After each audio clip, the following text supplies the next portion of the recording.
On est arrivé hier soir, je vais vous donner un exemple de ce qu'on a vu hier soir en arrivant avec Cyril Lamorinerie. On est allé sur la corniche de Doha et on a essayé de trouver un petit quartier sympa pour manger un morceau. Il y a du monde le soir dans la rue, il y a beaucoup d'hommes, il y a peu de femmes, il y a quelques familles qui déambulent à l'air frais au bord de la mer avec la magnifique skyline, là, avec les gratte-ciels multicolores. Il y a un quartier qui s'appelle le Souk, comme dans de nombreuses villes arabes où on trouve pas mal de commerces et de restaurants. Et dans ce quartier-là, il y a des supporters qui en effet, qui déambulent, qui chantent. Il y a beaucoup de supporters qui manifestement ne sont pas des pays en question, qui sont des gens sans doute des expatriés qui habitent ici et qui arborent des drapeaux et qui chantent. Hier soir, on est resté, on va dire, de 22h heure locale à 1h du matin heure locale, et on n'a pas vu quoi que ce soit de répréhensible. C'était plutôt festif, plutôt sympa.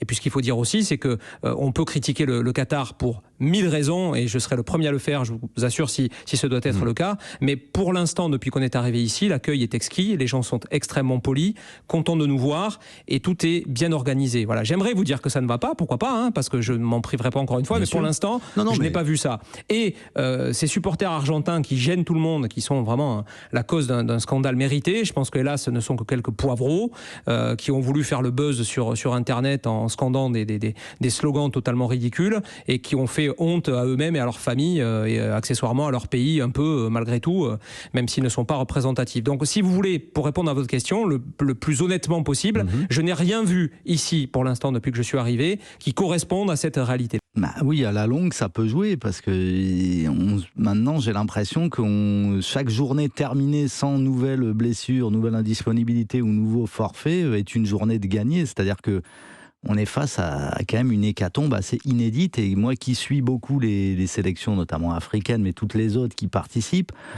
beaucoup ont récupéré pas mal de joueurs dans les 10-15 derniers jours et vont arriver davantage au complet. La France, c'est vraiment l'équipe la plus amoindrie du plateau. Ça, il n'y a pas de contestation là-dessus. Pour Camavinga, c'est un jeune joueur, c'est sa première Coupe du Monde.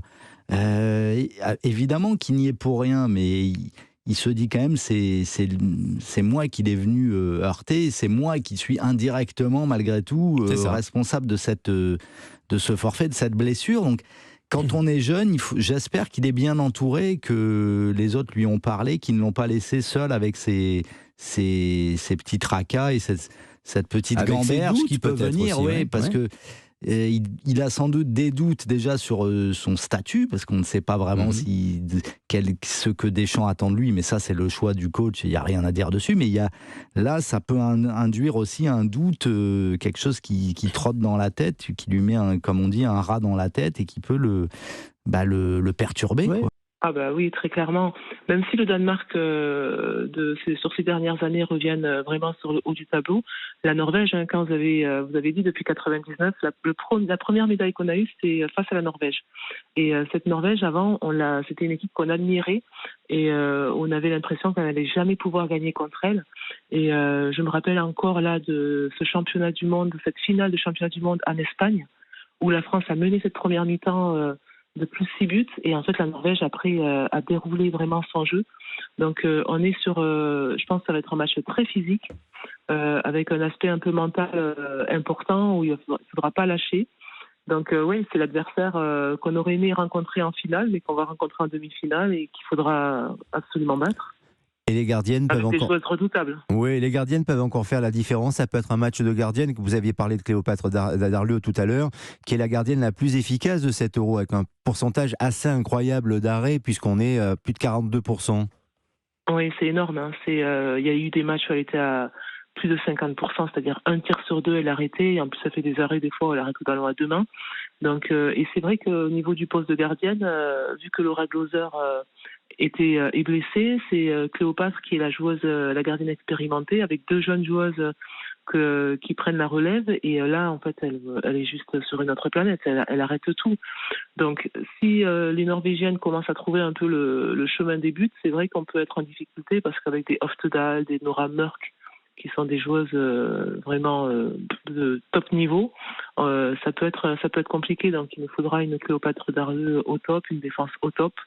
Et si on arrive à produire ça, ça devrait passer, mais ça va être un match compliqué.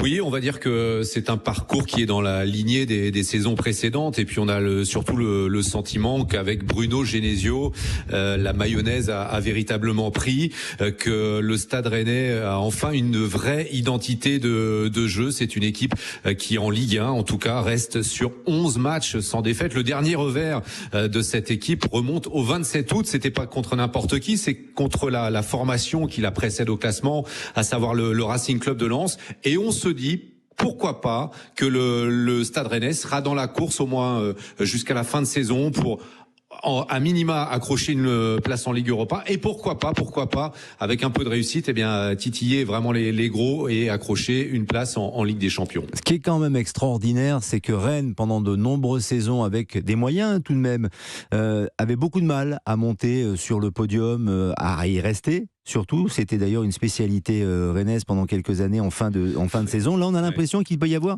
un peu plus de garantie tout de même, Loïc.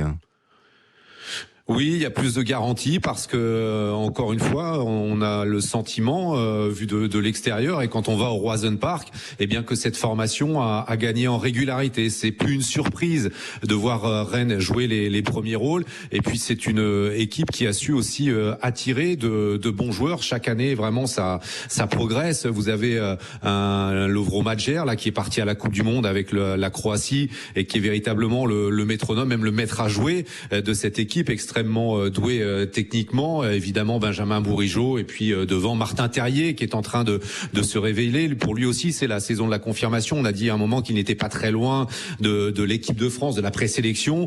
Martin Terrier, il est en train lui aussi de porter cette formation rennaise. Déjà 8 buts inscrits cette saison. Amine Gouiri qui lui aussi confirme tout le bien que l'on pensait de lui. Et puis Rennes qui, au-delà de l'Hexagone, est aussi en train de montrer un visage séduisant sur la scène européenne, puisqu'on rappelle quand même que les Rouges et Noirs sont qualifiés pour les 16e de finale de la Ligue Europa, où ils affronteront le Shakhtar Donetsk.